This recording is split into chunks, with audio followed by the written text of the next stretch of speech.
السلام علیکم ورحمت الله وبرکاته. امید لرم چې ټول وروڼه خویندې به ښه یې، د صحت جامې به مو په تن باندې وي. نن حاضر یم د یوې وظیفې سره زموږ د هغه خویندو وروڼو دپاره کومو له چې خوب نه ورځي او دا شکایات کوي چې موږ له خوب نه راځي، نو د هغه وروڼو خویندو دپاره مې یوه وظیفه راوړې ده او الله تعالی به انشاءالله د دې وظیفې په برکت سره د هغوی کوم مشکلات دي الله تعالی به انشاءالله هغه حل کړي. نو زموږ ډېر وروڼه خویندې داسې دي چې هغوی له تر سهاره پورې خوب نه ورځي، دا شکایات کوي چې موږ له خوب نه راځي. نو زموږ ډېر وروڼه داسې دي چې په ګیمونو کې یا مختلفو مصروفیات دي د هغوی، نو تر سهاره پورې نه اوده کېږي، بیا سهار ته نږدې وخت چې کله شي نو بیا اوده شي.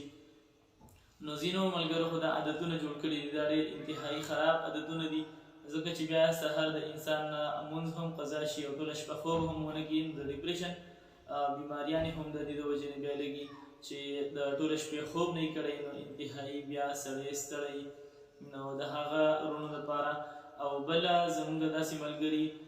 الله تعالی دې ټول د نشو نه وساتي، خو کوم ملګري چې هغه نشې پرېښي، نو د نشو چې کله انسان نشه پرېږدي نو د هغې نه بعد بیا هغه له خوب نه ورځي. نو هغه ملګري هم چې دی انشاءالله دا عمل چې وکړي نو الله تعالی به د دوی دا مسله حل کړي. عمل څه داسې رنګه دی چې کله اوده کېږو د شپې نو چې انسان په اودس کې نو ډېره ښه خبره ده، بیا د هغې نه بعد به اعوذ بالله من الشیطان الرجیم بسم الله الرحمن الرحیم او د هغې نه بعد بیا یو پیرې درود شریف اللهم صل علی محمد وعلى آل محمد كما صليت على إبراهيم وعلى آل إبراهيم إنك حميد مجيد اللهم بارك على محمد وعلى آل محمد كما باركت على إبراهيم وعلى آل إبراهيم إنك حميد مجيد. کله چې دا ووایي بیا د هغې نه بعد 56 پیرې سوره احزاب ووایي او بیا د هغې نه بعد 11 پیرې بیا درود شریف ووایي او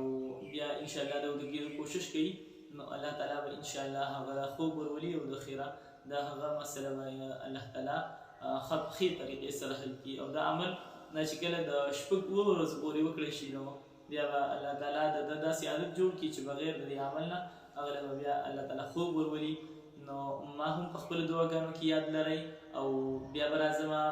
په تر بلې ویډیو پورې په لوی الله مو سپارمه. د الله تعالی په امان.